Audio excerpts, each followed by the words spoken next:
আন্দামানে আজ আমাদের ফার্স্ট দিন। তো আমরা পৌঁছেই হোটেলে এসে আমরা বেরিয়ে পড়েছিলাম সেলুলার জেলের উদ্দেশ্যে।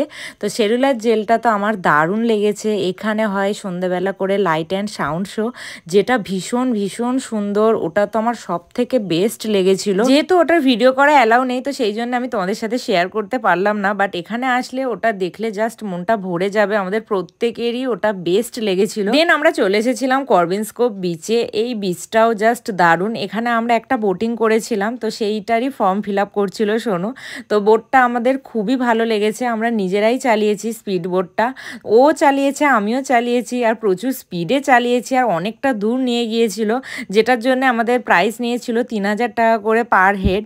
তো আমাদের খুবই ভালো লেগেছে এটা করে। প্রায় আমরা আধ ঘন্টা মতন বোটিংটা করেছি। আমার কাছে ছবি আছে, ছবিগুলো আমি পরে শেয়ার করে দেবো। তো এই বোটিংটা করে সন্ধ্যাবেলা আমরা লাইট অ্যান্ড সাউন্ড শোটা দেখেছিলাম। তো তোমাদের ব্লগটা কেমন লাগলো অবশ্যই জানিও। আমার তো আন্দামানের ফার্স্ট দিনটা বেশ ভালোই কাটলো। ব্লগটা ভালো লাগলে অবশ্যই লাইক কমেন্ট শেয়ার করো। দেখা হচ্ছে আবার নেক্সট ব্লগে। চলো বাই।